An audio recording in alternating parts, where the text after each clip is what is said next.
Fala, galera!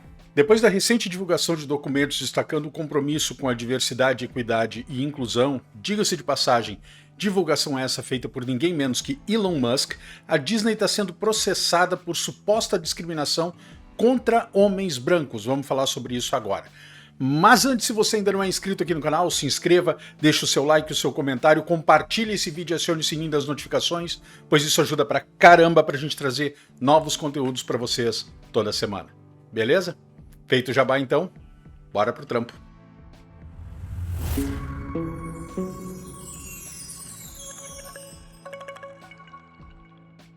Fala pessoas, eu sou o Gustavo e esse é o Barba Movies. Eu espero ansiosamente pelo dia em que a Organização Mundial da Saúde vai declarar que a esquerdopatia é uma doença, porque só a pessoa sendo muito doente para achar que isso vai fazer algum bem para o mundo. A Disney está sendo processada pela America First Legal, uma organização que vem se dedicando a combater os avanços da agenda woke nos Estados Unidos, entre outras coisas. O processo afirma que a Disney está violando o artigo 7º da Lei dos Direitos Civis de 1964 ao se envolver em discriminação racial, sexual e de origem nacional. Especificamente, a AFL alega que o compromisso da Disney com equidade na diversidade e os esforços de inclusão equivalem à discriminação ilegal contra homens americanos brancos, incluindo judeus.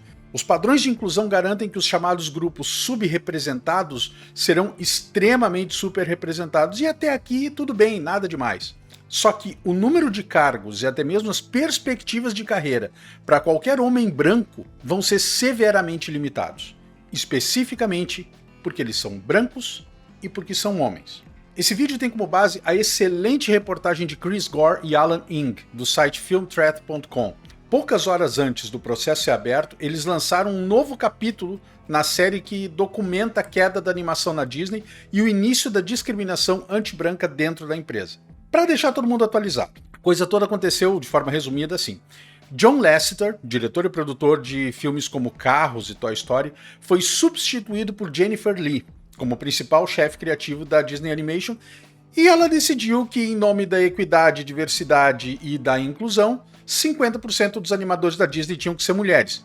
Nada contra, acho inclusive muito justo. Só que não existem animadoras mulheres qualificadas suficiente na América para atingir esse objetivo. Não estou dizendo que as mulheres não são qualificadas, não venham colocar palavras na minha boca. Eu estou dizendo que não existem em número suficiente para atender essa demanda. Simplesmente porque não é uma carreira que as mulheres procurem. A esmagadora maioria daqueles que optam por seguir uma carreira em animação e assim obter as qualificações e certificações necessárias para trabalhar para a Disney são homens brancos. Não porque alguém impõe, não porque alguém esteja sendo mantido de fora, longe disso, mas porque, de um modo geral, quem tende a se comprometer com essa carreira e, portanto, com o conjunto de qualificações necessárias para essa carreira, também é esmagadoramente masculino branco. Puramente por escolha individual. Tem outras etnias, tem outras opções sexuais, mas não tem na quantidade que a Disney precisava para atender a regra esdrúxula que ela mesma estabeleceu. O conjunto de qualificações necessárias é tão grande que, mesmo se a Disney contratasse todas as mulheres da América com as qualificações necessárias para trabalhar com animação, simplesmente não haveria o suficiente para atender a meta arbitrária de 50% de representação feminina entre os animadores. A Disney fez o que a doutrina DEI exige que eles façam. Jogaram pela janela os requisitos de qualificação para mulheres e começaram a recrutar artistas amadores em redes sociais como o Tumblr e o Reddit. Só um esclarecimento aqui. Quando eu falo em doutrina DEI, é a sigla em inglês para diversidade, igualdade e inclusão. Segue o jogo. O único requisito de qualificação restante para essas mulheres era, simplesmente, que elas fossem mulheres e tivessem domínio dos programas mais básicos de animação. Ou seja, se você é mulher e manja minimamente de um Blender da vida ou de um Maya, legal, tu já pode concorrer a uma vaga na Disney. Além disso, aparentemente não basta ser mulher, é preciso concordar cegamente com a doutrinação absurda e os conceitos progressistas da empresa. Do contrário, você é simplesmente tirado, não da empresa, do mercado. Não é permitido que você tenha qualquer tipo de pensamento independente. Você precisa odiar os homens, preferencialmente os brancos e héteros. Ou então acontece o que aconteceu com a Gina Carano. A organização Mulheres na Animação faria com que mulheres como Gina fossem colocadas na lista negra. Portanto, em nome da diversidade, equidade e inclusão, a Disney Animation foi aparelhada com uma nova geração de jovens ativistas radicais que não tinham as qualificações necessárias para realmente fazer o trabalho e, hipocritamente, em busca de inclusão, essas ativistas excluíam quem pensava diferente. A esquerda sendo esquerda, como sempre. Quando os novos animadores entraram nos corredores vazios da Disney Animation, a equipe veterana soube instantaneamente o problema que estava se formando. O primeiro sinal de alerta foi a qualidade do trabalho, ou mais especificamente a falta dela. O próprio Walt Disney inspirou o trabalho desses veteranos. Eles estudaram os curtas e longa-metragens clássicos do Walt.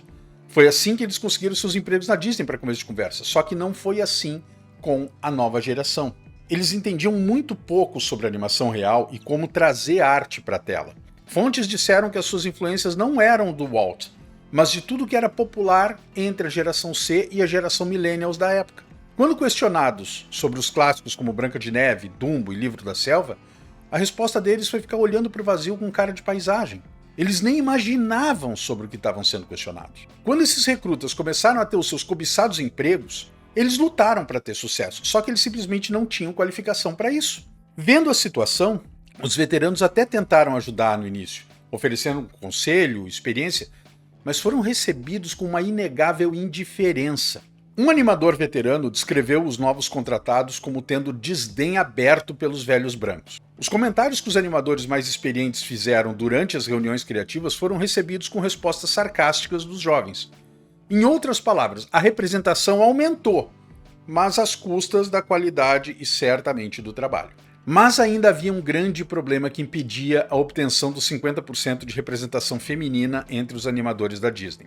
Ainda havia muitos animadores qualificados e experientes do odiado sexo masculino branco. Eles simplesmente tinham que sair e isso traz a gente ao cerne desse vídeo. A Disney não poderia alcançar 50% de representação feminina sem eliminar os velhos brancos, e combatê-los abertamente não seria uma opção porque era ilegal, né? E vamos combinar, ia dar muito na cara. A Disney e todas as outras empresas que se envolvem em DEI se envolvem em práticas que são flagrantemente ilegais. Eles tentam esconder esse fato. Por exemplo, eles não podem perguntar para alguém sobre a raça ou orientação sexual dessa pessoa.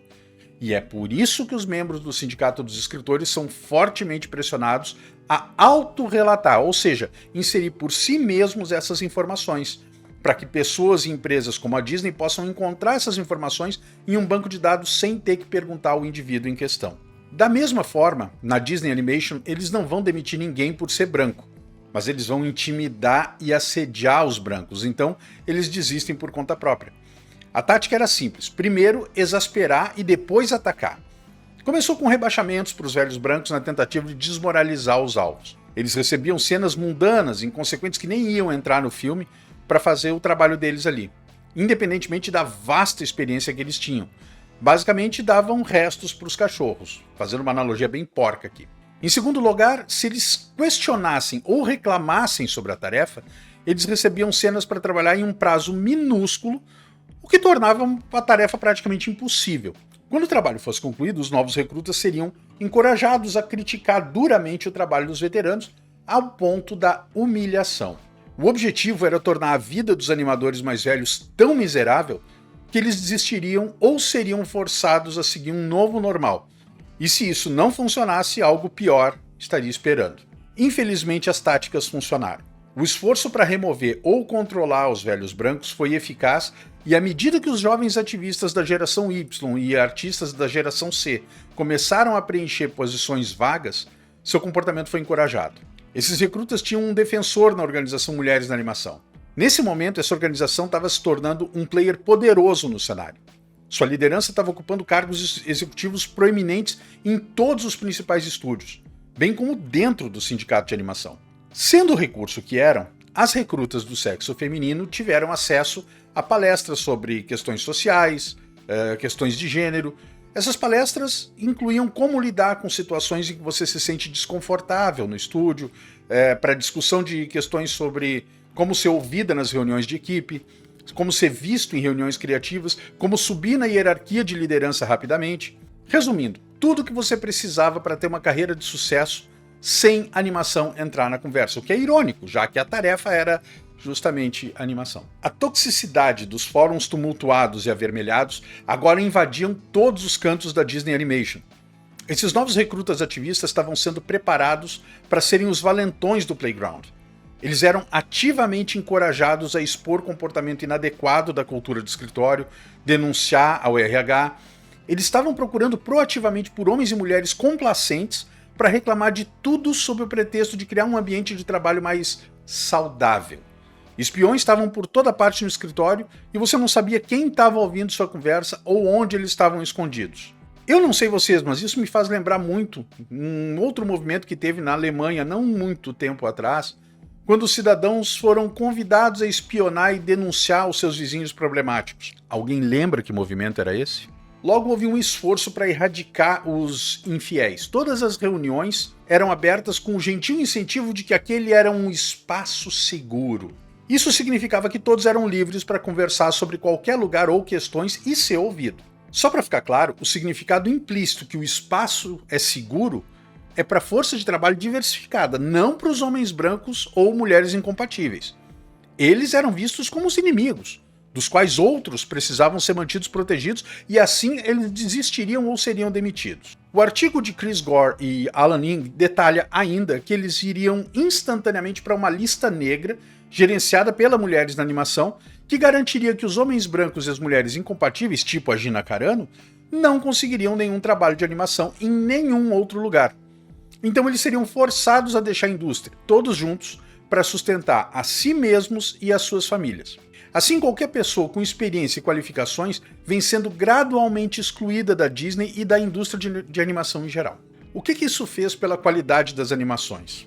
O artigo diz de onde esse novo conjunto diversificado de talentos veio. Das mídias sociais, que, vamos combinar, não é exatamente o terreno mais fértil para a construção de uma comunidade saudável e relações interpessoais. Comunidades Tumblr promovem um efeito de câmara de eco, onde certas ideias ou ideologias são reforçadas sem muita discussão crítica ou diversidade de pensamento. O Tumblr se tornou o terreno fértil perfeito para ativistas e para a nova narrativa reimaginada da Disney. Esses recrutas tinham uma personalidade muito específica. A Disney descobriu seu valor como influenciadores e não como artistas. Como diz uma fonte, a Disney estava mais do que pronta para contratar influenciadores e não pessoas mais reservadas, mas com talentos reais. Na opinião da Disney, os influenciadores têm o potencial de trazer a sua base de fãs para substituir qualquer base de fãs antiga que existia antes. Basicamente, eles pensaram que se o Zé da Esquina tem 20 mil seguidores no Instagram, imagina o que ele vai conseguir trabalhando na Disney. Infelizmente, a empresa deu a esses influenciadores muito mais crédito do que eles mereciam. Em outras palavras, a Disney superestimou o talento artístico e a capacidade de atrair público desses caras. E é por isso que o público moderno mais jovem que a Disney e o resto de Hollywood buscaram nos últimos anos nunca apareceu. E nem vai aparecer. Prova disso é a quantidade gigantesca de flops que a empresa vem amargando.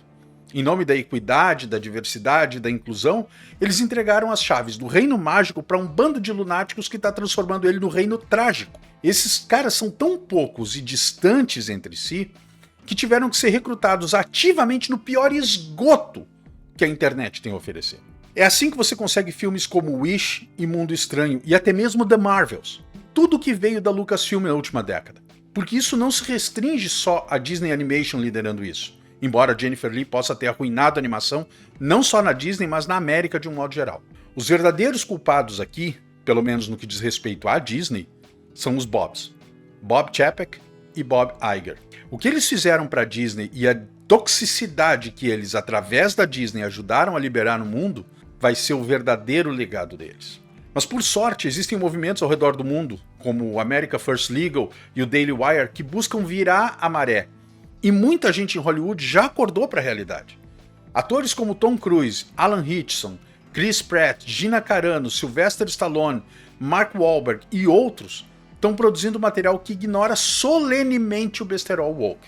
Agora, o que cabe a nós, como público, é continuar lutando e mostrando para quem quiser ver a hipocrisia que a esquerdopatia vem espalhando.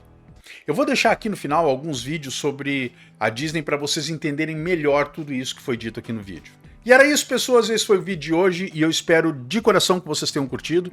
Obrigado por ficar até o final, a gente se vê no próximo vídeo. Um grande abraço e fiquem todos com Deus.